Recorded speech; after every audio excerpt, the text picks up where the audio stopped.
तो इसको मैं ओपन करता हूँ cmd कोड स्पेस डॉट में हम लोग अपना VS कोड टेक्स्ट ओपन कर लेते हैं। एंड यहाँ पे हम लोग एक नया फोल्डर करते हैं क्रिएट। जैसे मैंने यहाँ पे फोल्डर का नाम दिया है चैप्टर नंबर 1। अब इस चैप्टर नंबर 1 के अंदर हम लोग एक फाइल करते हैं क्रिएट app.js। ठीक है, इस app.js के अंदर हम लोग अब ये app.js हमारी मेन एप्लीकेशन हो गई हमारी, है ना। तो इसके अंदर जब भी हम लोग कोई प्रोजेक्ट सेटअप करते हैं तो सबसे पहले हम मूव करते हैं अपने करंट फोल्डर के अंदर जो कि है चैप्टर नंबर 1। एंड यहाँ पे आने के बाद हमको पहले कमांड चलानी होती है npm-init-y। तो npm-init जो कमांड चलाते हैं इसकी हेल्प से क्या होता है कि हमारी एक package dot JSON file create हो जाती है। ये तो पता है आपको। ठीक है, इसके बाद सेकंड कमांड हमारी npm इंस्टॉल एक्सप्रेस। तो इससे हमारा एक्सप्रेस हो जाएगा इंस्टॉल। डन।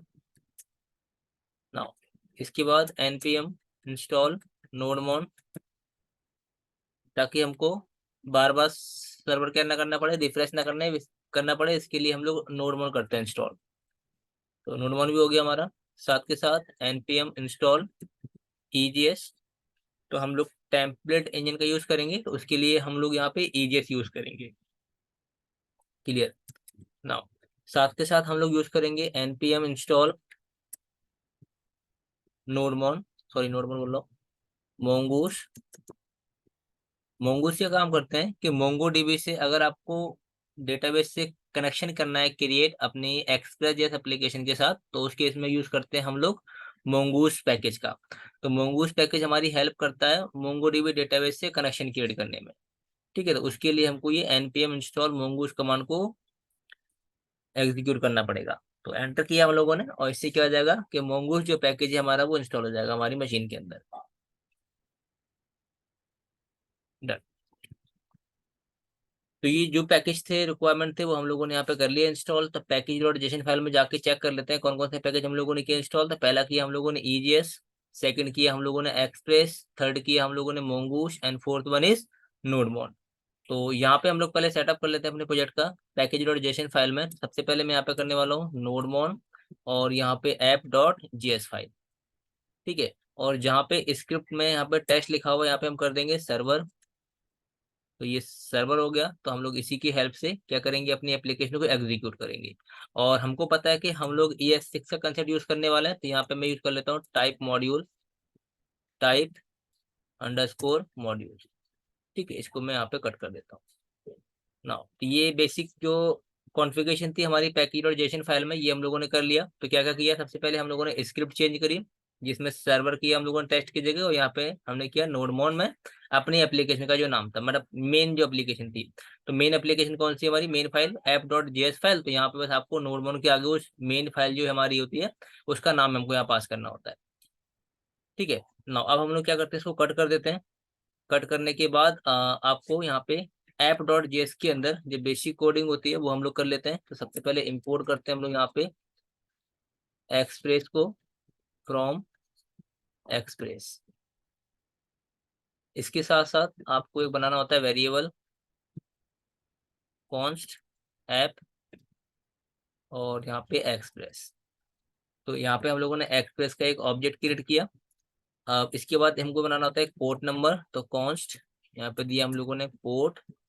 एंड पोर्ट कैसे करते हैं क्रिएट, प्रोसेस को लिखना होता है process dot env and last में लिखते हैं पोर्ट नंबर PORT पोर्ट।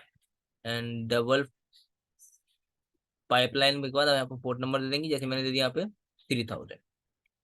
ठीक है, इसके बाद हमको एक ऐप डॉट लिसन फंक्शन को एग्जीक्यूट करना होता है। जो ऐप डॉट लिसन क्या करता है, दो पैरामीटर लेता है। पहले में लेता है पोर्ट नंबर एंड सेकंड में कॉल बैक फंक्शन। तो यहाँ पे हम लोग कॉल बैक फंक्शन देते हैं। एंड इस कॉल बैक फंक्शन के अंदर हम लोग कंसोल डॉट लॉग फंक्शन को एग्जीक्यूट करते हैं, और इसके अंदर हम लोग बैकटिक सिंबल के अंदर यहाँ पे लिख लेंगे server is running on, server is running on port number this. जो भी होगा पोर्ट नंबर हम लोग यहाँ पे अपना टेम्पलेट इंजन का यूज करके यहाँ पे हम लोग क्या कर देंगे, पोर्ट नंबर पास कर देंगे। तो ये तो बेसिक जो था कोड हमारे को ये लिखना पड़ता है हर बार जब भी अपने कोई भी नया प्रोजेक्ट क्या करते हैं हम लोग क्रिएट करते हैं एक्सप्रेस.js में। ठीक है। नाउ इसके साथ साथ मैंने आपको बताया था कि बेसिक जो स्ट्रक्चर्स फोल्डर होते हैं हमारे एक्सप्रेस.js में वो कौन कौन सा होता है। तो सबसे पहले हमको पता है कि होना चाहिए हमारे पास कंट्रोलर फोल्डर। तो कंट्रोलर्स में हम लोग सारे के सारे लॉजिक डिफाइन करेंगे। इसके बाद जो सेकंड फोल्डर होता है हमारा वो होता है मॉड्यूल, या फिर हाँ मॉड्यूल लेते हैं। मॉड्यूल में हम लोग क्या करेंगे, जितने भी डेटाबेस से रिलेटेड हमारे टास्क होंगे वो हम लोग डिफाइन करने वाले हैं। ये क्यों बन गया एक्स्ट्रा, इसको रिमूव कर देते हैं। ठीक है, मॉड्यूल हो गया हमारा। इसके बाद यहाँ पे आप पे आते हैं और यहाँ पे बनाते हैं कंट्रोलर। तो एक कंट्रोलर हो गया, सेकंड मॉड्यूल्स हो गया। थर्ड जो फोल्डर का नाम है पब्लिक। पब्लिक के अंदर क्या करेंगे हम लोग, जितनी भी हमारी स्टैटिक फाइल्स हैं वो हम लोग डिफाइन करेंगे कहाँ पे, इस पब्लिक फोल्डर के अंदर। Fourth one is views. तो व्यूज के अंदर हम लोग जितनी भी हमारी व्यूज टेम्पलेट फाइल होंगी वो हम लोग यहाँ पे रखने वाले हैं। जितनी भी HTML फाइल वगैरह होगी हमारी वो सब लोग यहाँ पे रखेंगे हम लोग। इसके साथ साथ एक और फोल्डर होता है वो होता है रूट्स, ROUTES, रूट्स रखते हैं। तो जितने भी कंट्रोलर राउट्स होंगे हमारे वो सारे राउट्स कहाँ पे डिफाइन करेंगे हम लोग, इस रूट्स फोल्डर के अंदर। ओके। ना अगेन हम लोग इस चैप्टर 1 के अंदर चलते हैं और यहाँ पे आते हैं हम लोग। और एक क्या फोल्डर बचा है हमारा, ये हो गया। हाँ एक होता है हमारा DB। तो अगर आपको डेटाबेस से कनेक्शन करना है क्रिएट तो उसके लिए हम यूज करेंगे DB फोल्डर का। ओके, यहाँ तक क्लियर है भाई आपको, अतुल? Yes sir. हेलो। चलो, अभी क्या करेंगे हम लोग, यहाँ तक तो क्लियर हो गया। तो सबसे पहले हमको रूट्स डिफाइन करने होते हैं। तो यहाँ पे मैं आता हूँ रूट में और यहाँ पे एक फाइल क्रिएट करता हूँ। जैसे मैंने दे दिया यहाँ पे रूट, ROUT, root.js। ठीक है, एक मिनट रुकना, तो नॉइस ज्यादा आ रही है।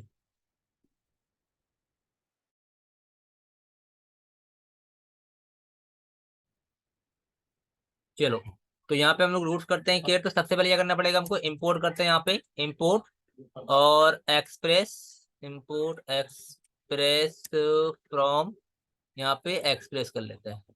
ठीक है, तो यहाँ पे हम लोगों ने एक्सप्रेस कर लिया। उसके बाद कॉन्स्ट कर लेते हैं हम लोग, कॉन्स्ट, एंड यहाँ पे करेंगे हम लोग राउट। उसके बाद यहाँ पे एक्सप्रेस डॉट राउटर। ठीक है, तो यहाँ पे एक्सप्रेस डॉट राउटर किया हम लोगों ने। एंड यहाँ पे सबसे पहले आपको राउट डिफाइन करने पड़ेंगे। तो राउट के लिए क्या करते हैं हम लोग, राउट डॉट मेथड लगाना होता है। तो जैसे हम लोगों ने यहाँ पे गेट मेथड लगाया। अब यहाँ पे गेट मेथड के अंदर ना आपको दो पैरामीटर पास करने होते हैं। तो पहला जो पैरामीटर होता है हमारा वो होता है पाथ देना होता है यहाँ पे। तो स्लैश हम लोगों ने स्लैश पाथ दिया।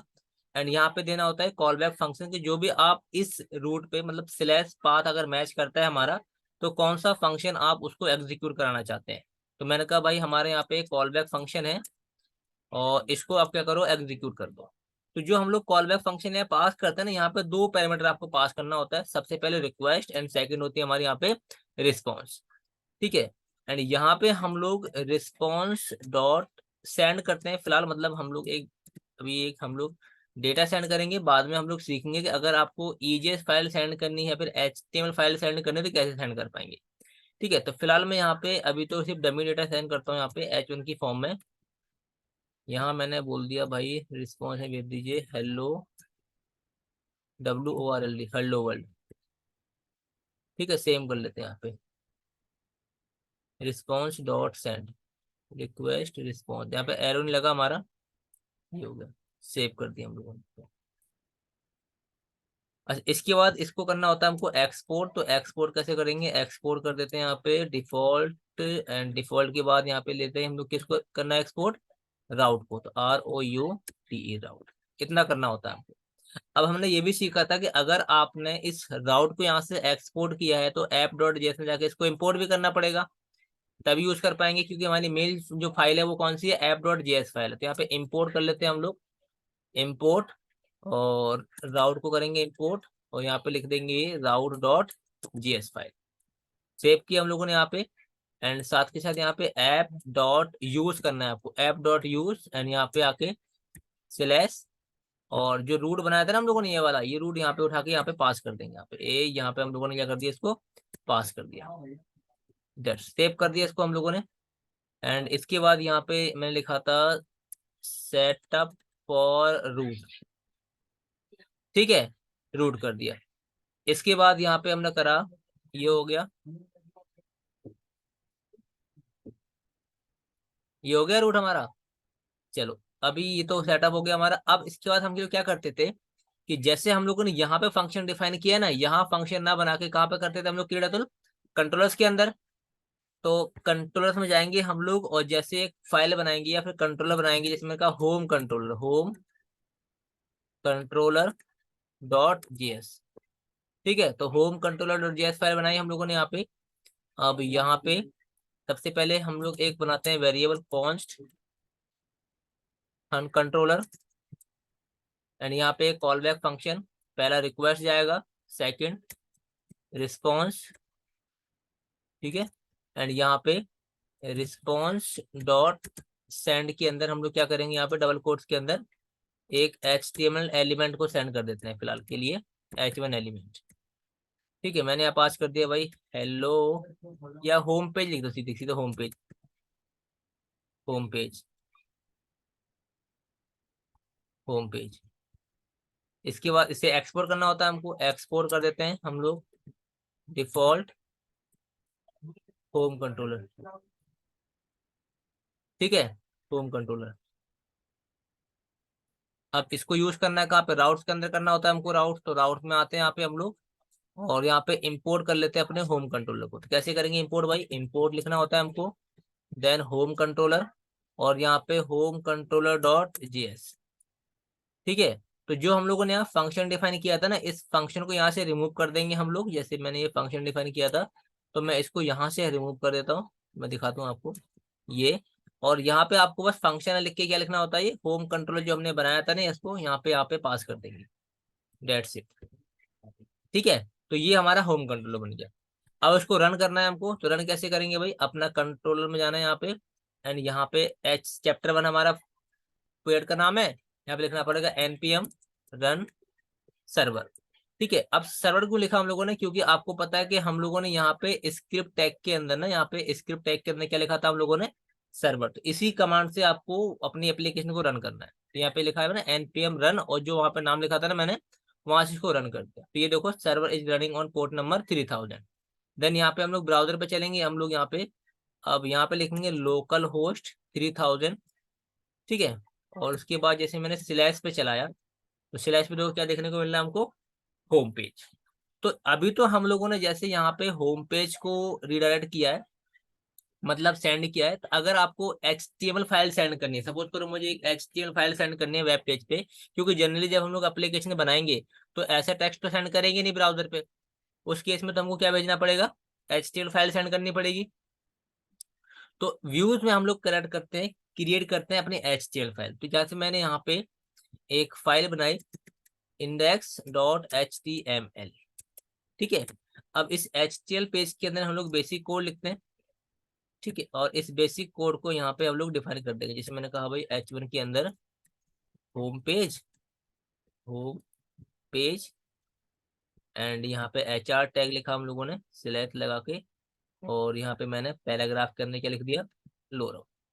तो जनरली जब हम लोग वेबसाइट बनाएंगे तो मल्टीपल टेक्स्ट लिखना पड़ेगा हमको HTML पेज के अंदर।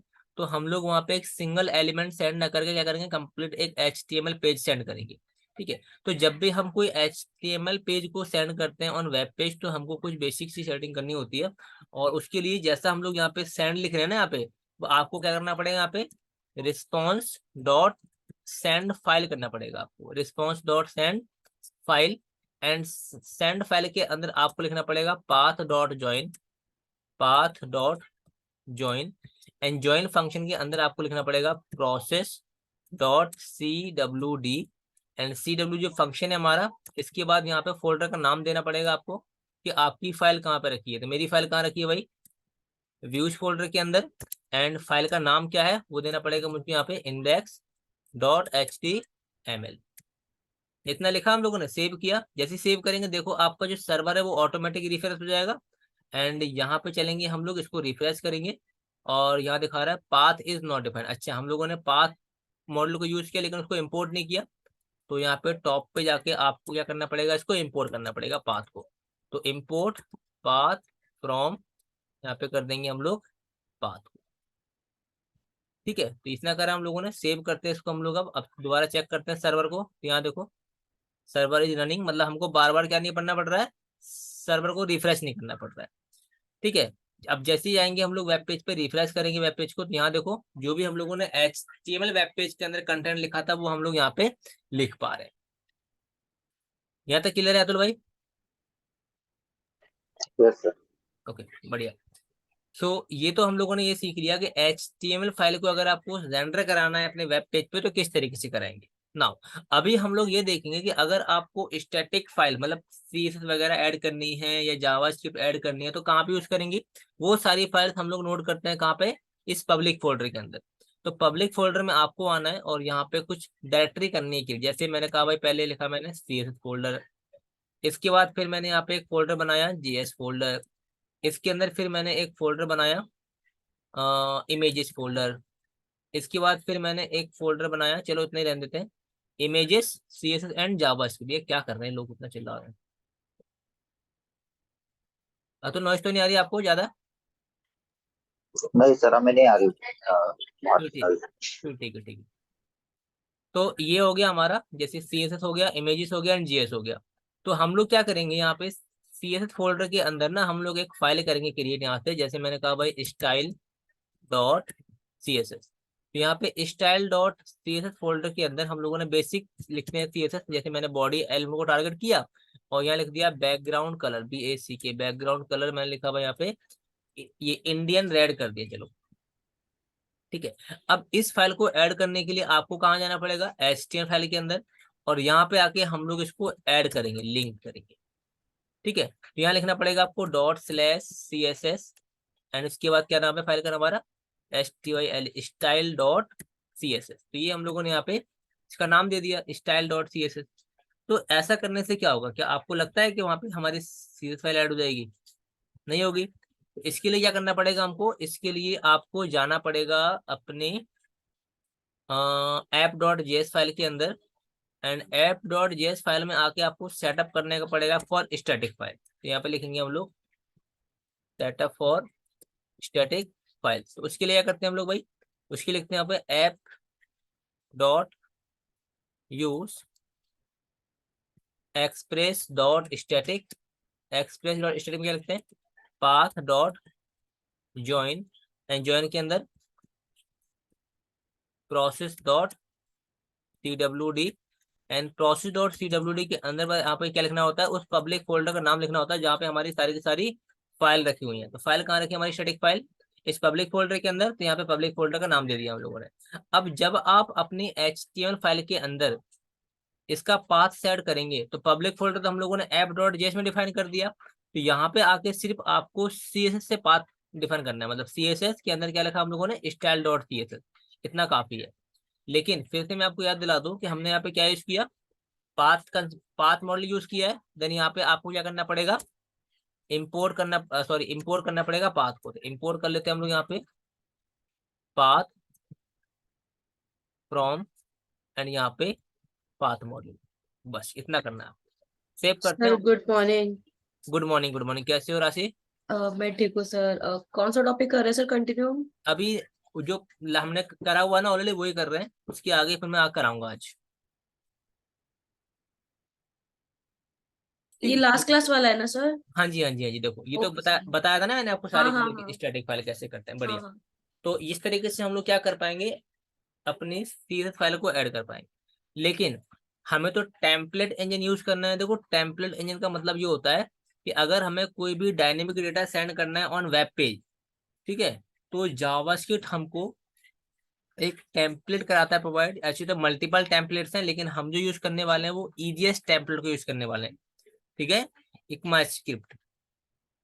सो उसको कैसे यूज करेंगे हम लोग, तो सबसे पहले आपको app.js में आना है, और app.js में आने के बाद यहाँ पे आपको सेटअप करना है, मतलब मैं यहाँ लिख दे रहा हूँ सेटअप फॉर EGS टेम्पलेट। ठीक है, तो उसके लिए आपको लिखना पड़ेगा यहाँ पे ऐप डॉट सेट, और लिखना पड़ेगा सिंगल कोट्स के अंदर व्यू इंजन, और यहाँ पे लिखना पड़ेगा आपको व्यू, सॉरी, इंजन का नाम क्या है, EGS। इसके बाद आपको लिखना पड़ेगा यहाँ पे ऐप डॉट सेट, एंड यहाँ पे लिखना पड़ेगा आपको व्यूज, और याद रखना आपको व्यूज में एस मैंडेटरी है। देन यहाँ पे वो फाइल कहाँ रखी है हमारी, HTML फाइल कहाँ रखी है, व्यूज फोल्डर के अंदर। देन आपको यहाँ पे उसका नाम देना पड़ेगा फोल्डर का, व्यूज। ठीक है, इतना करना है आपको, और आपका जो EGS का जो सेटअप है वो क्या हो जाएगा, आपका क्लियर हो जाएगा। लेकिन ये सेटअप करने से पहले ना आपको npm इंस्टॉल EGS करना पड़ेगा आपको इंस्टॉल। जब आप EGS कर लेंगे इंस्टॉल, तभी आपका ये पैकेज काम करेगा, अदरवाइज नहीं करेगा। सो जैसे हम लोगों ने इंस्टॉल कर लिया, जैसे हम लोगों ने यहाँ पे क्या यूज किया, HTML फाइल यूज करिए, इसी तरीके से मैं आपको दिखाऊंगा कि EGS फाइल कैसे यूज करते हैं। तो EGS फाइल को यूज करने के लिए आपको कंट्रोलर में जाना है, एंड कंट्रोलर में जाने के बाद आपको यहाँ पे एक फाइल करनी है क्रिएट, जैसे about dot, sorry about controller बना रहा हूँ यहाँ पे मैं, अबाउट कंट्रोलर डॉट JS। अब यहाँ पे आपको लिखना है const about CONTRO about controller. यहाँ पे बनाना पड़ेगा कॉल बैक फंक्शन, रिक्वेस्ट जाएगा पहला पैरामीटर, सेकंड रिस्पॉन्स जाएगा, यहाँ पे कर्ली ब्रेसेस के अंदर आपको यहाँ पे रिस्पॉन्स डॉट रेंडर। तो रिस्पॉन्स डॉट रेंडर में ना आपको, जैसे हम लोग वहाँ पे HTML के केस में सेंड फाइल कर देते, लेकिन अब आपको सेंड फाइल ना करके आपको क्या करना है, यहाँ पे रिस्पॉन्स डॉट रेंडर लिखना है, और रेंडर के अंदर आपको उस फाइल का नाम देना है जो आप फाइल बनाएंगे। जैसे मैं कौन सी बना रहा हूँ फाइल, अबाउट फाइल बनाऊंगा, तो मैं अबाउट लिख रहा हूँ यहाँ पे। तो यहाँ पे आते हैं हम लोग, अब एक्सपोर्ट करते हैं इसको। एक्सपोर्ट मैं अब यूज करूंगा डिफॉल्ट, डिफॉल्ट के बाद यहाँ पे लिखूंगा अबाउट कंट्रोलर। ठीक है, तो यहाँ पे आता हूँ मैं। अब मैं देखो मैंने किस नाम से बनाई फाइल, अबाउट नाम से, तो आपको व्यूज फोल्डर में आना है, और व्यूज फोल्डर में आने के बाद आपको यहाँ पे लिखना है अबाउट डॉट EJS। अभी तक जो हमारा एक्सटेंशन था वो क्या था, डॉट HTML। तो जब हम लोग EJS सिंटैक्स को यूज करने लगे, तो अभी यूज करेंगे हम लोग अबाउट डॉट EJS, और EJS के अंदर आपको सेम HTML ही कोड लिखना है जो हम लोग डॉट HTML एक्सटेंशन के साथ लिख रहे थे। तो यहाँ पे फिलहाल मैं H1 में लिख देता हूँ, और यहाँ पे लिखूंगा about page, about page PAG, about page. ठीक है, तो आइडिया लग जाएगा। और इस अबाउट पेज को हम लोगों ने कर दिया, तो हम लोगों ने बनाया था अबाउट कंट्रोलर, इसको हम लोगों ने एक्सपोर्ट कर दिया। यूज कहाँ करेंगे इसको, हम लोग राउट्स के अंदर यूज करेंगे। तो हम लोग चलते हैं राउट्स के अंदर, एंड राउट्स में आके यहाँ पे हम लोग इंपोर्ट करते हैं about controller, import about controller about dot JS, मतलब कंट्रोलर डॉट JS। और यहाँ पे इसके लिए अलग से क्या बनाएंगे हम लोग, एक कंट्रोलर बनाएंगे। क्या लिखा मैंने, राउट dot gate and dot slash about, comma लिखा हम लोगों ने, अबाउट कंट्रोलर। सेव करते हैं इसको हम लोग और चेक करते हैं। तो पहले हम लोग यहाँ पे देखेंगे कि कोई एरर तो नहीं है। तो server is running on port number 3000, कोई एरर नहीं। तो यहाँ पे चलेंगे हम लोग ब्राउजर पे, एंड यहाँ पे स्लैश हिट करते हैं एक बार, कोई एरर नहीं। और यहाँ लिखा स्लैश अबाउट, ABOUT, अबाउट लिखा जैसे हम लोगों ने। तो यहाँ देखो आप क्या देख पा रहे हैं, अबाउट पेज, मतलब EJS भी हमारा कंप्लीटली काम कर रहा है। ठीक है, देखो EJS का फायदा ये होता है कि सपोज करो, जैसे मैंने यहाँ पे कहाँ गया हमारा अबाउट कंट्रोलर, मैं सबको हटा देता हूँ, किसी काम के नहीं है अभी ये होम को भी हटाया, स्टाइल को भी मैंने रिमूव कर दिया, इंडेक्स को भी हटा दिया। अब मुझे सिर्फ अबाउट डॉट EJS चाहिए और अबाउट कंट्रोलर चाहिए। ठीक है, राउट्स का भी काम नहीं है मेरे पास, और AF.JS का भी काम नहीं है। तो जैसे अबाउट डॉट कंट्रोलर के अंदर हम लोगों ने यहाँ पे ना एक मैंने वेरिएबल बनाया, जैसे मैंने कहा भाई लेट, मैंने लिखा नेम, एफ नेम लिखा मैंने यहाँ पे, मतलब फुल नेम। मैंने कहा भाई अजय कुमार। ठीक है, अब इस अजय कुमार को ना मुझे शो कराना है कहाँ पे, इस अबाउट पेज के अंदर, यहाँ शो कराना है मुझे, my name is Ajay Kumar, ऐसे करके मुझे शो कराना है नाम। तो उस केस में हम लोग यूज करते हैं टेम्पलेट इंजन का, मतलब कि जो भी हमारा डायनेमिक डेटा होता है, इस डायनेमिक डेटा को अगर वेब पेज पे शो कराना चाहते हो, तो EJS हमारी काफी अच्छी हेल्प करता है। तो कैसे करेंगे कि जैसे हम लोगों ने यहाँ पे नेम एक बनाया, वेरिएबल बनाया हम लोगों ने यहाँ पे, अब इस वेरिएबल को मुझे कहाँ पास करना है, टेम्पलेट में पास करना है। तो कैसे करेंगे, उसे करेंगे हम लोग ऑब्जेक्ट की फॉर्म में। तो मैंने यहाँ पे क्या करा, मैंने यहाँ पे लिख दिया भाई एफ नेम, और एफ नेम में मैंने यहाँ पे पास कर दिया एफ नेम। तो आप सबको पता है कि ये हम लोगों ने ऑब्जेक्ट पढ़ा है जावास्क्रिप्ट के अंदर, ठीक। और इस जावास्क्रिप्ट को यूज करेंगे हम लोग कहाँ पे, अपनी टेम्पलेट फाइल के अंदर। तो अबाउट डॉट जेएस फाइल में जाना है आपको, और जहां भी यूज करना है, जैसे मैं यहाँ पे यूज करना चाहता हूँ, मैं H1 के अंदर ही यूज करता हूँ इसको, मैं थोड़ा दिखाने के लिए बस आपको। H1 में लिखा मैंने कहा भाई माई नेम इज, ठीक है, और यहाँ पे मुझे उसका यूज करना है। तो सिंटेक्स जो है टेम्पलेट इंजन का वो इस तरीके से है, तो आपको यहाँ पे ब्रैकेट लगाना है, देन यहाँ पे परसेंटेज लिखनी है, एंड परसेंटेज के बाद आपको इक्वल का साइन लगाना है, एंड देन यहाँ पे उसका नाम दे देना है। क्या नाम था यहाँ पे, F name. That's it. Save करा इसको हम लोगों ने। अब मैं दिखाता हूँ, तो पहले देखते हैं कोई एरर तो नहीं है। अभी तक तो कोई एरर नहीं आया भाई। इसको मैं रिफ्रेश करता हूँ, और रिफ्रेश करने के बाद यहाँ क्या दिखा रहा है, F name is not defined. Okay, तो मे बी नेम का एन कैपिटल है हमारा। इसको सेव करता हूँ मैं, एंड सेव करने के बाद रिफ्रेश करता हूँ मैं। देखो my name is Ajay Kumar. तो डायनेमिक डेटा देखो हम लोग कहाँ से लेकर आ रहे हैं इसे, ये लेकर आ रहे हैं हम लोग इस एच कंट्रोलर के अंदर से। तो कंट्रोलर के अंदर से कोई भी डेटा अगर आपको सेंड करना है ऑन द वेब पेज, तो उस केस में यूज करेंगे हम लोग इस ईजीएस्ट टेम्पलेट इंजन को। तो जैसे जैसे हम लोग आगे बढ़ते रहेंगे और भी डिटेल्स में देखते रहेंगे कि किस तरीके से हम लोग इसकी हेल्प से काम कर पाएंगे। ओके, तो यहाँ तक किसी को डाउट तो नहीं भाई आप दोनों में से? नहीं सर। अजय आपको डाउट तो नहीं है?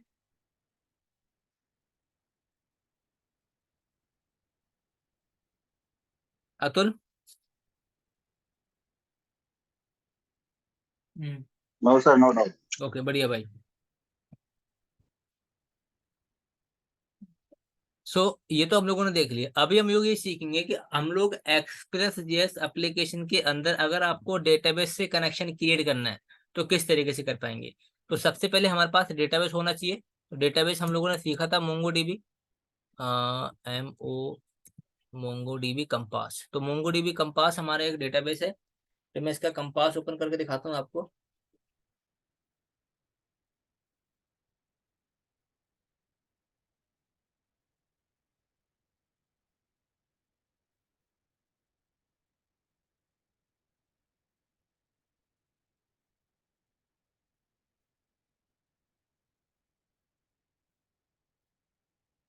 ठीक है, तो ये ओपन हो गया इसका व्यू। मैं इसको कनेक्ट करता हूँ। कनेक्ट करने के बाद ये इसके कुछ बाय डिफॉल्ट डेटाबेसेस है। तो हम क्या करेंगे, हम लोग भी इसी में अपना खुद का एक डेटाबेस क्रिएट करेंगे, और डॉक्यूमेंट की फॉर्मेट में यहाँ पे हम लोग डेटा को सेव कराना सीखेंगे। तो चलो उसके लिए करते हैं। तो सबसे पहले क्या करेंगे, हम लोग डेटाबेस से कनेक्शन करेंगे क्रिएट। जब हमारा डेटाबेस से कनेक्शन इस्टेब्लिश हो जाएगा या कनेक्शन बन जाएगा, देन उसके बेस पे हम लोग डेटा को फैच कर पाएंगे डेटाबेस से। डेटाबेस में डेटा को एंटर करा पाएंगे, या डेटाबेस में डेटा को रिट्रीव डिलीट अपडेट जो भी ऑपरेशन कराना है हमको वो कर पाएंगे। सो डीबी के अंदर हम लोग यहाँ पे एक फाइल बनाते हैं और जिसका नाम रखते हैं कनेक्ट डीबी डॉट जीएस। तो कनेक्ट डीबी डॉट जीएस नाम से हम लोगों ने एक फाइल क्रिएट करी। एंड यहाँ पे आके हम लोग सबसे पहले क्या करेंगे, मैंने आपको बताया था कि जब भी हम लोग डेटाबेस से कनेक्शन करते हैं क्रिएट, तो उससे पहले हमें क्या करना होता है, एक मोंगूस नाम का पैकेज करना होता है इंस्टॉल। तो यहाँ पे कमांड चलाएंगे आप npm इंस्टॉल mongoose, तो आपका क्या हो जाएगा, mongoose पैकेज हो जाएगा इंस्टॉल। एंड इस पैकेज की हेल्प से हम लोग क्या कर पाएंगे, डेटाबेस से कनेक्शन स्टैब्लिश कर पाएंगे। तो यहाँ पे मैं इंपोर्ट करता हूँ mongoose को, इंपोर्ट mongoose फ्रॉम mongoose। ठीक है, तो यहाँ पे मैं सिंगल कोट के अंदर करूंगा mongoose। तो ये हम लोगों ने क्या करा, mongoose को इंपोर्ट कर लिया। एंड इसकी हेल्प से क्या कर पाएंगे, हम लोग अपना डेटाबेस से कनेक्शन क्रिएट कर पाएंगे। तो मैं यहाँ पे बनाता हूँ एक फंक्शन बना लेता हूँ। फंक्शन यहाँ पे कॉन्स्ट लिखा मैंने, कनेक्ट डीबी, कनेक्ट डीबी नाम का मैंने एक फंक्शन बनाया। देन कॉल बैक फंक्शन यहाँ बनाया मैंने, यहाँ पे कॉल बैक। अब इसमें अंदर ना हम लोग क्या करेंगे, असिंक्रोनस अवेट का यूज करेंगे। तो मैं यहाँ पे अपने फंक्शन को बनाता हूँ असिंक्रोनस। एंड असिंक्रोनस बनाने के बाद यहाँ मैं लगा लेता हूँ ट्राई कैच ब्लॉक। सबको पता है क्यों कैसे लगाते हैं ट्राई कैच ब्लॉक। तो यहाँ पे हम लोगों ने ट्राई कैच ब्लॉक लगाया। एंड इस कैच के अंदर हम लोग लिखने वाले हैं कंसोल डॉट लॉग में एरर, मतलब जो भी एरर होगी कहाँ मिल जाएगी हमको, वो इस कैच वाले पार्ट में मिल जाएगी, मैसेज लिख देता हूँ यहाँ पे MESSAG मैसेज।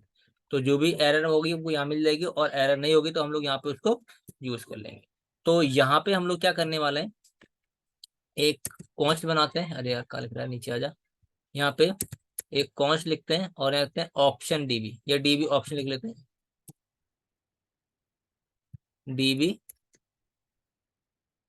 ऑप्शंस। ठीक है, तो DB ऑप्शंस बनाते हैं यहाँ पे हम लोग, और यहाँ पे मैं एक बनाता हूँ ऑब्जेक्ट, यहाँ पे बनाता हूँ एक ऑब्जेक्ट, और इसके अंदर लिखता हूँ DB नेम, DB नेम। तो जो भी आपको डेटाबेस का नाम देना है वो यहाँ पे दे सकते हैं। तो फिलहाल मैं डेटाबेस का नाम क्या रखता हूँ यहाँ पे, मैं रखता हूँ यहाँ पे डेटाबेस का नेम, क्या रखे डेटाबेस का नाम, चलो मैं रखता हूँ यहाँ पे स्कूल प्रोजेक्ट, है ना, SCHOOL स्कूल प्रोजेक्ट, ये हमारे डेटाबेस का नाम हो गया। इसके साथ साथ अब यहाँ पे आके, अब आपको पता है कि ये क्या है, एक असिंक्रोनस फंक्शन है, तो इसको मैंने यहाँ पे कर दिया। चलो शुरू ना, यहाँ पे आते हैं हम लोग। And इस पे आने के बाद हमारे पास क्या है, देखो मोंगूस एक पैकेज था, तो यहाँ लिखना है आपको मोंगूस डॉट कनेक्ट नाम का एक फंक्शन होता है इस डेटाबेस, मतलब मोंगूस मॉडल के अंदर कनेक्ट जो क्या करता है, डेटाबेस से कनेक्शन क्रिएट करने में हमारी हेल्प करता है। तो मोंगूस डॉट कनेक्ट के अंदर पहला काम होता है कि इसमें वो देना डेटाबेस URL। तो यहाँ पर मैं डेटाबेस URL देता हूँ, URL। ठीक है, तो जो भी इसमें URL आएगा, मैं पूरा लिख देता हूँ डेटाबेस URL ताकि याद रहे, डेटाबेस URL। और जो भी डेटाबेस URL आएगा इस फंक्शन के अंदर से वो हम लोग कहाँ पास कर देंगे, यहाँ पास कर देंगे। और इसमें जो हम लोगों ने DB ऑप्शन बनाए थे वो यहाँ पे हम लोग यहाँ पास कर देंगे। ठीक है, इतना काम करना है आपको बस, ये इसको कैपिटल कर देंगे, सारा सही रहेगा। कैपिटल कर देंगे DB ऑप्शन, DB ऑप्शंस, और इसको भी मैं कॉपी करता हूँ यहाँ से, एंड यहाँ पे लिख देते हैं DB ऑप्शन। परफेक्ट। ठीक है, तो अगर डेटाबेस हमारा कनेक्ट हो जाता है देन ये क्या करेगा, कुछ एक प्रॉमिस रिटर्न करेगा। तो यहाँ पे हम लोग अवेट लगाना पड़ेगा हमको। और ठीक है, अगर ये सब कुछ ठीक रहता है तो यहाँ पे क्या करेंगे, हम लोग कंसोल कर लेते हैं, कंसोल डॉट लॉग के अंदर, और लिखते हैं database connection, database connection established. ठीक है, इस तरीके से तो अगर ये मैसेज आ जाता है देन इसका मतलब क्या होता है कि हमारा डेटाबेस से कनेक्शन क्रिएट हो चुका है ना। अब इसको एक्सपोर्ट कर लेते हैं हम लोग, एक्सपोर्ट डिफॉल्ट, क्या करेंगे हम लोग, कनेक्ट DB। ये हम लोगों ने यहाँ पे एक्सपोर्ट करा लिया।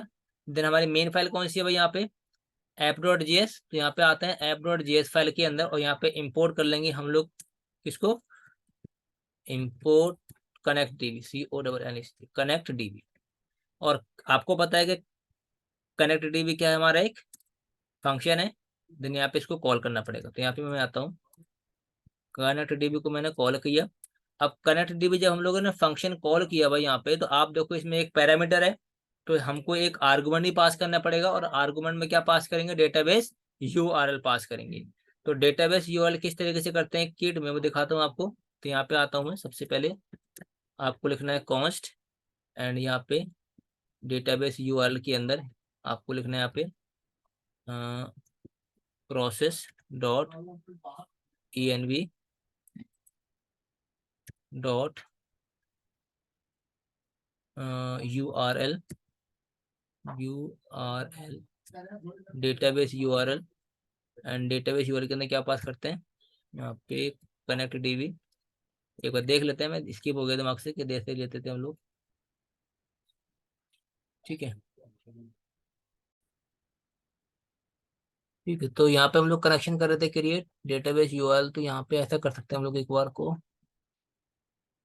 कि यहाँ पे जो हम लोग डेटाबेस URL पास कर रहे थे ना, तो URL पास ना करके हम लोग क्या करेंगे, यहाँ पे मैं यहाँ पे लिख सकता हूँ मोंगो DB, जो हम लोगों ने यहाँ पे दिखा था ना, डिफाइन किया था URL, ये वाला। मैं ये वाला URL कॉपी करता हूँ, एंड इसको मैं यहाँ पे पास कर देता हूँ डबल कोट्स के अंदर। डबल कोट्स में करना है भाई, डबल कोट्स में यहाँ पे पेस्ट कर देता हूँ। ठीक है, अब यहाँ पे ये जो हम लोगों ने यहाँ वेरिएबल बनाया था, ये बनाया था वेरिएबल, इसकी यहाँ पे आवश्यकता नहीं है। बस यहाँ पे आपको करना है, इसको कॉल करना है। तो कॉल करेंगे हम लोग और यहाँ पे देखेंगे मैसेज, तो क्या दिखा रहा है, सर्वर ऑप्शन नहीं दिख रहा अभी।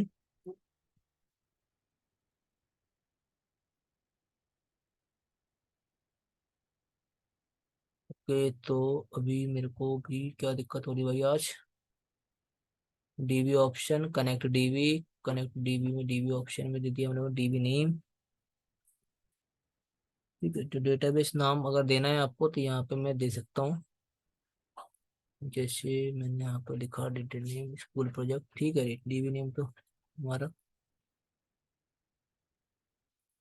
डीबी नेम, और यहाँ पे देना है आपको ऑप्शंस। देखते हैं इससे काम हो जाएगा, तो बाकी सबको ठीक ही लिखा है हम लोगों ने। नहीं तो कोई नहीं, जो लोकल होस्ट लिखा है अपना, हम लोग पोर्ट नंबर डाल देते हैं। क्या होता है port number, 127.0.0.1 local host dB option. ये देखो, डेटाबेस कनेक्शन इस्टेब्लिश्ड आ गया, देखो अब। तो मतलब हमारा डेटाबेस से कनेक्शन क्या हो गया, क्रिएट हो गया। तो अब डेटाबेस से कनेक्शन हमारा क्रिएट तो हो गया है, लेकिन डेटाबेस में अगर हम लोग जाकर देखें किस नाम से, स्कूल प्रोजेक्ट नाम से, तो आपको यह डेटाबेस देखने को नहीं मिलेगा अभी फिलहाल। ठीक है, तो यहाँ देखो उस नाम से कोई डेटाबेस नहीं है। तो अगर आप इस डेटाबेस को डेटाबेस में देखना चाहते हैं, तो सबसे पहले आप में ना इस डेटाबेस में कुछ रिकॉर्ड इंसर्ट कराने पड़ेंगे। तो रिकॉर्ड कैसे कराते हैं इंसर्ट, उसके लिए सबसे पहले आपको बनाना पड़ेगा एक स्कीमा। तो स्कीमा कैसे बनाते हैं, तो आपको मॉडल फोल्डर में आना है, एंड मॉडल फोल्डर के अंदर आने के बाद आपको एक फाइल बनानी है। जैसे मैंने कहा भाई, यहाँ पे लिखा student, student schema, DENT SCHEMA, student schema dot GS। ठीक है, तो यहाँ पे हम लोग स्कीमा करेंगे क्रिएट, लेकिन फिर से आपको इंपोर्ट करना पड़ेगा किसको, मोंगूस फ्रॉम मोंगूस को। देन यहाँ पे आपको लिखना पड़ेगा कॉन्स्ट, एंड क्या बनाएंगे हम लोग यहाँ पे, स्कीमा क्रिएट करेंगे। अब स्कीमा होता है क्या है, सबसे पहले ये समझना है। तो स्कीमा क्या होता है, एक स्ट्रक्चर होता है कि जैसे हमको ना एक टेबल के अंदर कुछ रिकॉर्ड एंटर कराने हैं, तो सबसे पहले आपको टेबल का एक स्ट्रक्चर देना पड़ेगा। देन उसमें आप फील्ड डिसाइड करेंगे। देन उसमें आप लोग अपना रिकॉर्ड को मेंशन करेंगे। तो सिमिलरली हमारा स्कीमा होता है, स्कीमा मतलब हम एक रफ स्ट्रक्चर करेंगे क्रिएट। उस रफ स्ट्रक्चर के बेस पे फिर हम लोग एक मॉडल बनाएंगे, एंड देन उस मॉडल के अंदर हम लोग अपना डेटा एंटर करेंगे। तो वर्चुअली जो स्ट्रक्चर है वो किस तरीके का होने वाला है, वो डिसाइड करता है हमारा स्कीमा। ठीक है, तो स्कीमा कैसे करेंगे क्रिएट, वो मैं आपको करके दिखाता हूँ। ठीक है, तो चलो करते हैं स्कीमा क्रिएट हम लोग। तो स्कीमा क्रिएट करने के लिए जैसे बताया मैंने, सबसे पहले क्या करना पड़ेगा, आपको इंपोर्ट करना पड़ेगा मोंगोस को, एंड उसके बाद आपको यहाँ बनाना पड़ेगा एक वेरिएबल। तो जैसे मैंने कहा भाई, student schema STUDENT, student STUDENT student schema. And student schema में हम लोगों ने फिर क्या करा, यहाँ पे एक बनाया मोंगूस डॉट स्कीमा नाम का, हमारा क्या होता है, एक मेथड होता है। तो यहाँ पे हम लोगों ने मोंगूस डॉट स्कीमा नाम का एक मेथड को कॉल किया, एंड इसके अंदर ना आपको ऑब्जेक्ट पास करने होते हैं। अब ऑब्जेक्ट कौन से पास करने हैं, जैसे की और वैल्यू की फॉर्म में, जैसे जावास्क्रिप्ट में ऑब्जेक्ट देखा होगा आपने, मतलब पढ़ा है, उसी तरीके से हम लोग यहाँ पे ऑब्जेक्ट पास करेंगे। तो कैसे करेंगे, जैसे मैंने कहा भाई कौन कौन सी फील्ड चाहिए, मैंने कहा भाई नेम चाहिए मुझे। तो नेम किस टाइप का होगा भाई, मैंने कहा भाई स्ट्रिंग टाइप का होगा, STRING स्ट्रिंग। देन इसमें हमने क्या बनाया, एक मैंने बनाया भाई, जो स्ट्रिंग होगा हमारा वो क्या होगा, ये होगा हमारा, ये तो लिख लिया ना टाइप इसका, नेम प्राइस। इस तरीके से मैं यहाँ पे एक मल्टीपल स्कीमा बनाता हूँ, क्रिएट करता हूँ। ठीक है, स्कीमा तो मैंने कहा भाई यहाँ पे होगा हमारा नेम। तो नेम के अंदर क्या क्या फील्ड होने वाले हैं, तो नेम में देखना, सबसे पहले जो नेम होगा हमारा, टाइप क्या होगा इसका, टाइप मतलब इसमें किस टाइप की वैल्यू आप करेंगे स्टोर। तो मैंने कहा भाई इसमें जो वैल्यू होगी हमारी वो होगी स्ट्रिंग वैल्यू, स्ट्रिंग टाइप की वैल्यू होगी। इसके साथ साथ फिर मैंने कहा भाई इज रिक्वायर्ड, मतलब रिक्वायर्ड हो गई, REQUI रिक्वायर्ड होगा तो आपने कहा भाई ट्रू, मतलब ये रिक्वायर्ड होगा, मैंडेटरी है। ठीक है, तो इस तरीके से हम लोग क्या करेंगे, इसमें स्कीमा को क्रिएट करेंगे। ठीक है, जैसे एक फील्ड हो गया नेम, इसी तरीके से क्या कर पाएंगे हम लोग, एज, सिटी, जितने भी हमको बनाने हैं स्कीमा वो हम लोग इजिली क्रिएट कर पाएंगे। तो चलो करते हैं क्रिएट हम लोग। तो ये कर लिया हम लोगों ने, रिक्वायर्ड ट्रू कर लिया। साथ के साथ एक और बनाते हैं, कॉमा लगाया हम लोगों ने, एंड सेकंड, जैसे मैंने कहा एज के लिए, तो एज के लिए मैंने एक बनाया स्कीमा, इसके लिए टेप टाइप का रखा हम लोगों ने, मैंने टाइप रखा भाई यहाँ पे स्ट्रिंग। और हाँ, आपको याद दिला दो कि जो स्ट्रिंग लिखेंगे ना हम लोग, उसका एस कैपिटल होना चाहिए, ठीक है, as it is. And required, REQURED, required लिखते हैं यहाँ पे हम लोग ट्रू। एंड नेम हो गया, एज हो गया, और एक और ले लेते हैं सिटी ले लेते हैं, 3 फील्ड लेते हैं, और इन 3 फील्ड का डेटा हम लोग सेव कराएंगे अपने डेटाबेस के अंदर। तो यहाँ पे मैं एक और सिटी लेता हूँ, एंड सिटी के अंदर मैंने यहाँ पे लिखा type string comma required true, TRU। ठीक है, तो ये हमारे 3 स्कीमा बन गए, मतलब फील्ड बन गए हमारे, एक नेम, एज एंड सिटी, 3 हम लोगों ने डॉक्यूमेंट क्रिएट करी। अब इस स्कीमा के बेस पे हम लोग क्या करेंगे, अपना एक मॉडल करेंगे क्रिएट। तो मॉडल कैसे करते हैं क्रिएट भाई, तो मॉडल क्रिएट करने के लिए आपको बस यहाँ पे लिखना होता है नीचे सबसे लास्ट में, इसके बाद में लिखना पड़ेगा mongoose, MON mongoose dot model. देखो यहाँ पे मॉडल आएगा, और मॉडल का जो एम होगा वो स्मॉल होगा, MODEL मॉडल। ठीक है, एंड इस मॉडल के अंदर ना आपको 2 पैरामीटर पास करने होते हैं। तो सबसे पहले कि आप जब मॉडल बनाना चाहते हैं वो उसका नाम क्या रखना चाहते हैं, तो मैंने कहा भाई उसका नाम रहेगा स्टूडेंट। ठीक है, एंड जो आपने मॉडल बना रहे हैं वो किसके बेस पे बना रहे हैं, मैंने कहा भाई जो हमारा स्कीमा बनाया ना हम लोगों ने ये वाला, इसके बेस पे हमारे लिए क्या बना दो, एक मॉडल बना दो। सेव किया हम लोगों ने, एंड इसके बाद आपने, ये बन गया हमारा स्कीमा। तो इसको आपको एक रख लेना है वेरिएबल के अंदर, तो मैं कॉन्स्ट और रखता हूँ मैं STUDENT स्टूडेंट मॉडल। ये एक हमारा स्टूडेंट मॉडल हो गया, एंड इसको कर देंगे हम लोग एक्सपोर्ट। एक्सपोर्ट कर देते हैं स्टूडेंट मॉडल,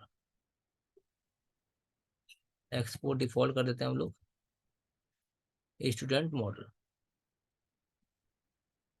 ठीक है, सेम, बट ये प्रॉमिस करता है रिटर्न, तो इसको लगाना पड़ेगा हमको अवेट। अवेट लगा देते हैं यहाँ पे, तो सीक्वेंस वाइज चलेगा हमारा, एग्जीक्यूट होगा, देन इसको हम लोग यूज करेंगे। तो ये हमारा एक मॉडल बन गया। अब देखते हैं कोई एरर तो नहीं है, कोई एरर नहीं है, स्टेब्लिश है। इसको यूज करेंगे, मतलब अभी क्या करेंगे हम लोग, इसके अंदर डेटा को ऐड करेंगे। डेटा कैसे ऐड करते हैं भाई, तो सबसे पहले आपको जाना है यहाँ पे, जैसे मैं अबाउट की बात कर लेता हूँ, चलो, या होम के ले लेते हैं हम लोग। होम में हम लोग इसको में डेटा को एंटर करेंगे। सबसे पहले जो भी हम लोग यूज करते हैं मॉडल, उसको इंपोर्ट करना होता है। तो मैं इंपोर्ट कर लेता हूँ यहाँ पे स्टूडेंट स्कीमा को, स्टूडेंट मॉडल को।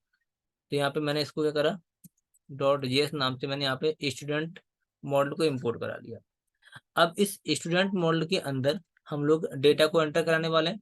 तो सबसे पहले क्या करना पड़ेगा, आपको स्टूडेंट मॉडल लेना है, एंड स्टूडेंट मॉडल के अंदर आपको ऑब्जेक्ट पास करना है। तो पहले में क्या था, हम लोगों ने कुछ फील्ड लिए थे, जैसे मैंने पहले लिया था नेम फील्ड लिया था। तो नेम में मैंने पास कर दिया यहाँ पे अजय कुमार, कॉमा, फिर दूसरे लिया था हम लोगों ने एज। एज में पास कर दी मैंने 27। थर्ड सिटी, और मैंने सिटी में पास कर दिया यहाँ पे दिल्ली। ये 3 वैल्यू पास कर लिया हम लोगों ने। इसको फिर हम लोग मतलब कहाँ रखते हैं, एक लोग हम अवेट वो लगाते हैं, अवेट कर देते हैं इसका। ठीक है, और अवेट करते हैं, ये चलो ऐसे ही रख देते हैं हम लोग, देखते हैं अगर कोई एरर होगी तो रख लेंगे इसको हम लोग कॉन्स्ट। और जो डेटा होगा हमारा वो हम लोग सेव करा दें डेटा के अंदर, मतलब इसकी में चला गया, और यहाँ पे आके हम लोग इसको सेव करा देंगे, मतलब डेटा डॉट। ठीक है, सेव करते हैं, सबसे चेक करते हैं यहाँ पे कोई एरर नहीं है, कोई एरर नहीं। और होम हमारा एग्जीक्यूट हो गया होगा शायद, इसको मैं रिफ्रेश करता हूँ, कहाँ गया हमारा डॉक्यूमेंट, यहाँ पे स्लैश वाला, हिट करते हैं इसको, चल गया। और यहाँ पे चलेंगे, रिफ्रेश करेंगे इसको, देखो, तो जैसे ही रिफ्रेश किया देखो यहाँ पे आ गया स्कूल पेट नाम का हमारा डेटाबेस आ गया। इसको अगर मैं ओपन करूँ तो स्टूडेंट नाम का हमारा मॉडल आ गया। और इस मॉडल पे अगर हम लोग क्लिक करते हैं, देन यहाँ पे देखो आपका name Ajay, age 27 and city Delhi नाम का हमारा डेटा सेव हो गया। यहाँ तक डाउट किसी को दोनों में से? No, sir. यहाँ तक क्लियर हो गया ना भाई आपको? Yes. हाँ, राशि आपको?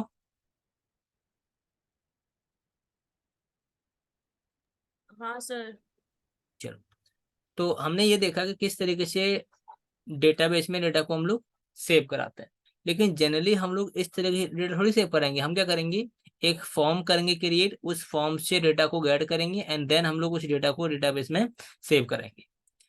ऐसे ही करेंगे जब हम लोग फॉर्म बनाएंगे तो सबसे पहले क्या करते हैं हम लोग, एक HTML पेज के अंदर, मतलब जो हमारा अबाउट डॉट एजेस था, जैसे इंडेक्स डॉट HTML था, तो मैं इस इंडेक्स डॉट HTML को क्या करता हूँ, यहाँ पे मैं करता हूँ इसको इंडेक्स डॉट, क्या कर दिया मैंने, हाँ, इंडेक्स डॉट ईजेस कर देता हूँ, EJS। अब इसके अंदर हम लोग एक बेसिक सा फॉर्म करते हैं क्रिएट। तो मैं यहाँ से कट करता हूँ इसे और बेसिक सा फॉर्म ले लेता हूँ मैं, फॉर्म। एंड इस फॉर्म के अंदर हम लोग कुछ फील्ड बनाते हैं, जैसे मैंने कहा इनपुट फील्ड बनाया एक, और टाइप टेक्स्ट कर दिया मैंने यहाँ पे, प्लेस होल्डर में लिखा मैंने enter, enter your name, simple. फिर यहाँ पे BR टैग लगा लेता हूँ। इसके बाद एक ले लेते हैं इनपुट टाइप, इनपुट टैग के अंदर टाइप टेक्स्ट, प्लेस होल्डर के अंदर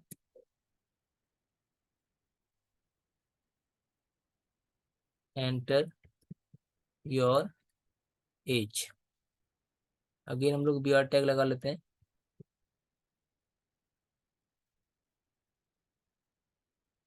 एंड एक था हमारा input type text, place holder का लिखेंगे एंटर योर सिटी।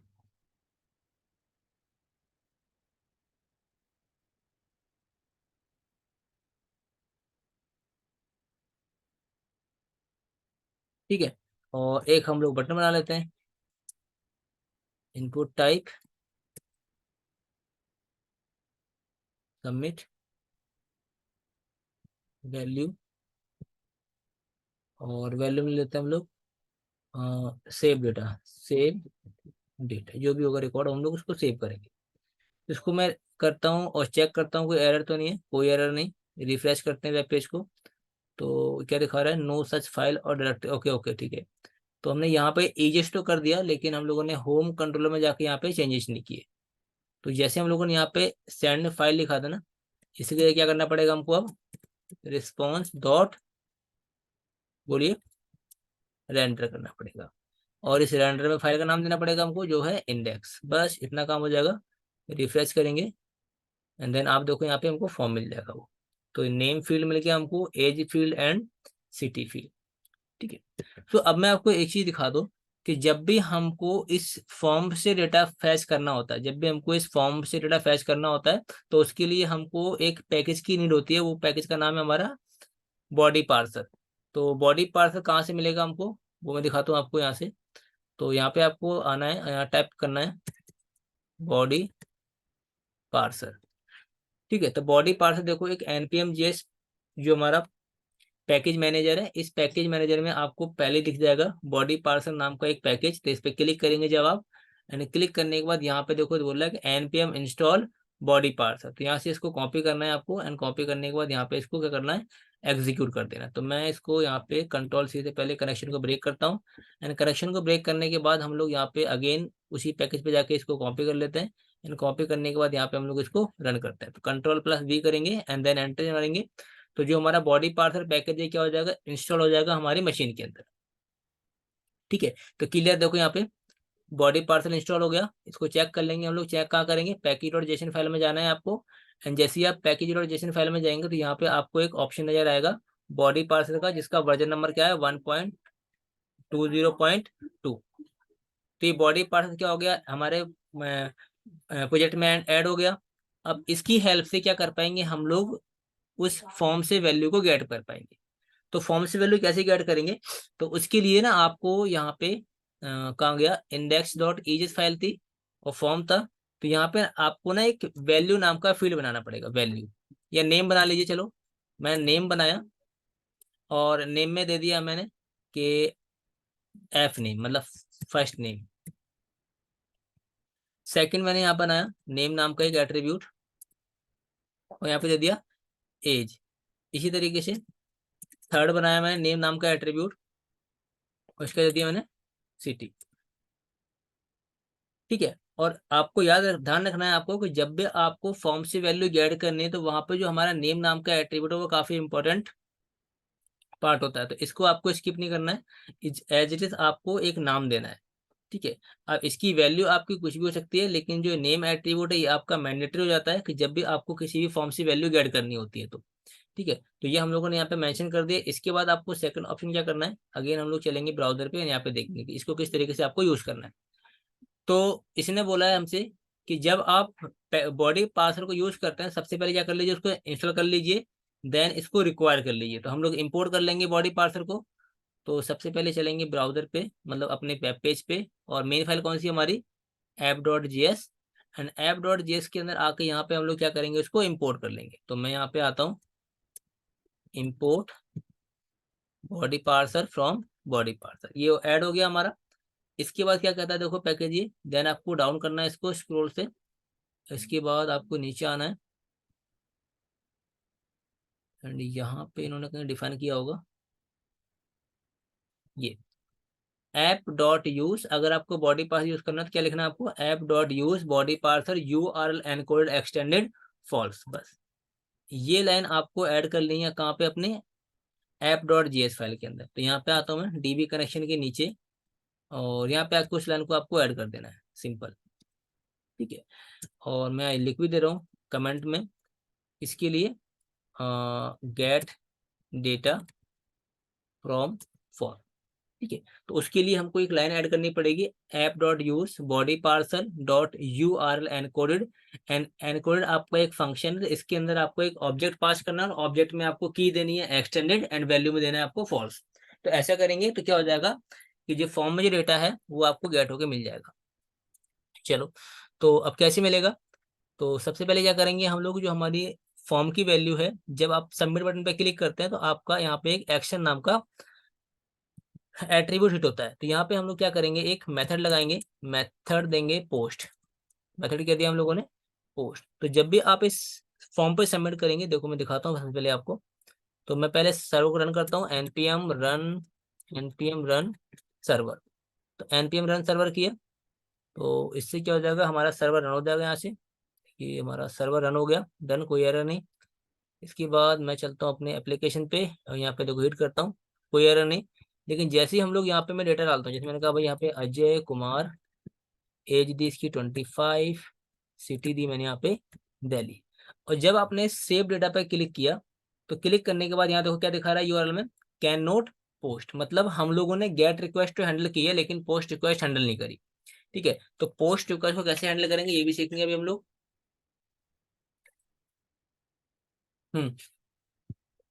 तो इसके लिए आपको अगेन कहाँ जाना पड़ेगा, राउट डॉट जेएस फाइल में जाना है। एंड राउट डॉट जेएस में फाइल में आने के बाद यहाँ पे हम लोग इस रिक्वेस्ट को हैंडल करेंगे। कैसे करेंगे, आपको लिखना है राउट डॉट, अब गेट रिक्वेस्ट किसका यूज करना है आपको, पोस्ट रिक्वेस्ट का यूज करना है, POST पोस्ट।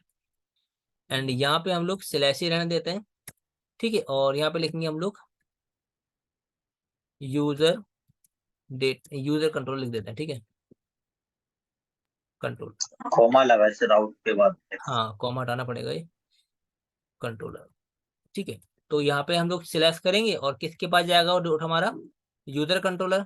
और ये कंट्रोलर हम लोगों ने अभी डिफाइन किया नहीं है, तो यहाँ पे आएंगे हम लोग कंट्रोलर में आके और यहाँ पे क्या करेंगे, कंट्रोलर बनाएंगे। या तो चाहो तो आप एक में ही मल्टीपल कंट्रोलर बना सकते हो, जैसे मैं यहीं पे दिखा दूँ बना के आपको एक।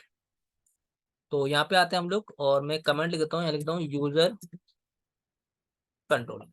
तो सबसे पहले आपको एक बनाना है variable const user controller and यहाँ पे request comma response fat arrow function.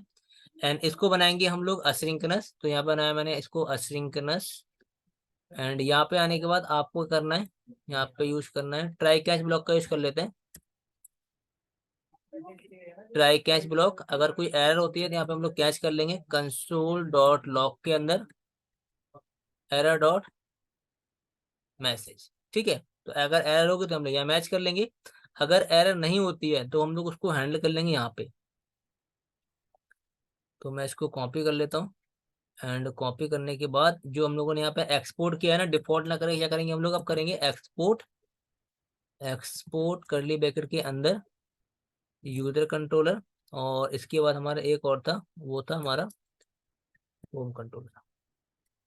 लेकिन अगर मैं आपको एक चीज दिखाऊं यहाँ पे, तो ये जो अजय वाला डेटा था, देखना कितनी बार सेव हो गया हमारे डेटाबेस के अंदर। इसको मैं रिफ्रेश करता हूँ, ये देखो 1 2 3, इसको रिफ्रेश करो, देखो कितनी बार हो रहा है। तो क्या ये सही तरीका है डेटाबेस में डेटा को सेव कराने का, बताओ आप ही। नहीं भाई, डेटाबेस में डेटा कब सेव होना चाहिए, जब यूजर अपना डेटा को फिल करता है फॉर्म के अंदर, एंड देन जब सबमिट करता है वो, उसके बाद ही डेटाबेस में डेटा को सेव होना चाहिए। ठीक है, और ऐसे तो हम लोग जितनी बार पेज को रिफ्रेश कर रहे हैं उतनी बार डेटा हमारा सेव हो रहा है। जैसे मैं दिखाता हूँ आपको अभी करके। सो अगर हम लोग अपने होम पेज पे चलते हैं, और होम पेज पे चलने के बाद जैसे मैंने हिट किया इसको, तो हिट किया, एक मिनट, क्या दिखा रहा है अभी, अच्छा ठीक है, मैंने इसको पहले कंप्लीट कर लेता हूँ होम कंट्रोलर को, उसके बाद ही। तो ये होम कंट्रोलर मैंने यहाँ पे इसको इम्पोर्ट किया इस तरह से। तो मतलब एक्सपोर्ट किया, तो इम्पोर्ट जब करेंगे तो वो भी किस में करना पड़ेगा हमको, कर्ली ब्रैकेट में करना पड़ेगा, तभी जाके काम करेगा। ओके परफेक्ट, अब क्या दिखा रहा है, यूजर कंट्रोलर हम यूज कर रहे हैं लेकिन उसको इम्पोर्ट नहीं किया हम लोगों ने। तो यहाँ पे आके मैं इसको कॉमा लगा के यूजर कंट्रोलर भी इम्पोर्ट कर लेता हूँ। अब कोई एरर नहीं होना चाहिए भाई, कोई एरर नहीं है। बट अब देखने से देखना कि जैसे ही हम लोग इसको हिट करते हैं यूआरएल को, तो हिट करने के बाद ही देखो ये डेटाबेस में क्या हो रहा है, डेटा सेव हो जा रहा है हमारा। रिफ्रेश करता हूँ इसको मैं। बट ये नहीं होना चाहिए कि जब हम लोग डेटा फॉर्म को सबमिट करें तभी हमारा वो डेटा क्या होना चाहिए, सेव होना चाहिए। तो उसके लिए जो हम लोगों ने गेट रिक्वेस्ट में इस डेटा को सेव करा रहे थे हम लोग, कहाँ गया होम कंट्रोलर, हाँ, इस गेट रिक्वेस्ट पे कर रहे थे, तो हम लोग गेट रिक्वेस्ट पे ना करें, किसे करेंगे, इसको हम लोग पोस्ट पे करेंगे। तो इसको मैं यहाँ पे कमेंट कर रहा हूँ फिलहाल तो अभी, ये बस दिखाने के लिए था आपको। और ऐसा नहीं करते हैं हम लोग, हमेशा किस पे करते हैं, पोस्ट रिक्वेस्ट में डेटा को सेव कराते हैं। इसको कमेंट कर दिया मैंने यहाँ से। अच्छा, अब हम लोग आते हैं यहाँ पे। तो सबसे पहले मैं आपको दिखा दूं कंसोल डॉट लॉग के अंदर, कंसोल डॉट लॉग में, और यहाँ पे बॉडी टैग के अंदर कि बॉडी में डेटा आ रहा है या नहीं आ रहा। ठीक है, तो रिक्वेस्ट डॉट बॉडी करता हूँ मैं, request dot body, REQ, request dot body. तो रिक्वेस्ट डॉट बॉडी में देखते हैं क्या डेटा आ रहा है। तो मैं यहाँ पे चलता हूँ ब्राउजर पे, इसको हिट करता हूँ, हिट करने के बाद डेटा डालता हूँ। मैंने डाला Ajay Kumar, Ajay Kumar age 34, city Delhi, and submit करते हैं। तो जैसे ही हम लोगों ने सबमिट किया, यहाँ पे क्या दिखा रहा है, देखो फुल नेम में क्या आ रहा है, अजय कुमार, एज में क्या आ रही है 30, एंड सिटी में आ रही है दिल्ली। मतलब कि जो हम लोगों ने फॉर्म में डेटा फिल किया वो डेटा हम लोगों को कहाँ मिल जा रहा है, इस कंसोल में मिल जा रहा है। तो इस कंसोल में जो डेटा मिल रहा है हमको, उसको कहाँ सेव कराना है, अपने डेटाबेस के अंदर सेव कराना है। तो उसके लिए क्या करना पड़ेगा आपको, यहाँ पे आना पड़ेगा, और यहाँ पे हम लोग को सारा का सारा कोड लिखेंगे। तो वो कोड क्या लिखेंगे, जो हम लोगों ने गेट रिक्वेस्ट में किया था वो अब किस में कर देंगे हम लोग, पोस्ट में कर देंगे। लेकिन इसके बाद एक चीज और दिखाना चाहूंगा आपको मैं, कि जब हम लोग फॉर्म से डेटा को फैच कर रहे हैं तो वो एक ऑब्जेक्ट की फॉर्म में डेटा दे रहा है हमको, देख रहे हैं, कर्ली ब्रैकेट एंड उसके बाद की एंड वैल्यू, की एंड वैल्यू, की एंड वैल्यू। और हम लोगों ने जावास्क्रिप्ट में पढ़ा था कि अगर आपको कभी भी ऑब्जेक्ट से कोई वैल्यू फैच करनी है तो आपको क्या करना होता था, ऑब्जेक्ट का नेम डॉट प्रॉपर्टी का नेम। तो अगर मुझे सपोज करो इस एफ नेम की वैल्यू चाहिए, तो कैसे निकालूंगा एफ नेम की वैल्यू, यहाँ लिखूंगा body dot FNAME, F name करके हिट करूंगा। तो आप देखना मुझे उस एफ नेम की वैल्यू देखने को मिलेगी। तो मैं यहाँ पे सबसे पहले रिफ्रेश करता हूँ वेब पेज को, एंड करने के बाद मैं डेटा डालता हूँ यहाँ पे Ajay Kumar, age 34, city Delhi, and submit. तो जैसे ही हम लोगों ने सबमिट किया, अब यहाँ देखना आप मुझे क्या मिल रहा है यहाँ पे, अजय कुमार। इसी तरीके से अगर मुझे एज की वैल्यू चाहिए तो request dot body dot age, अगर मुझे सिटी की वैल्यू चाहिए तो request dot body dot city. तो इससे मुझे जाकर मिल जाएगी एक पार्टिकुलर ऑब्जेक्ट की वैल्यू को इजीली मैं फैच कर सकता हूँ। चलो, तो इसके आगे क्या करना क्या है हमको, कि जैसे ही हम लोग यहाँ से वैल्यू गेट कर पा रहे हैं कंसोल की हेल्प से, अब मुझे कंसोल की हेल्प नहीं चाहिए, मुझे तो डेटाबेस में डेटा को सेव कराना है। तो जो कोड हम लोगों ने यहाँ पे ऐड किया था, इसी को मैं सीधे कॉपी करके यहाँ पे इसको पेस्ट करता हूँ। ठीक है, तो इसको अनकमेंट करता हूँ पहले तो मैं।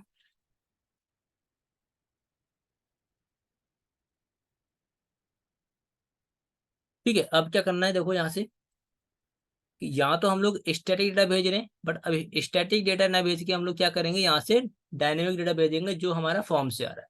तो यहाँ से हम लोगों ने ये लिखा, इस अजय कुमार को हटाएंगे, यहाँ से क्या लिखेंगे, request dot body dot F name,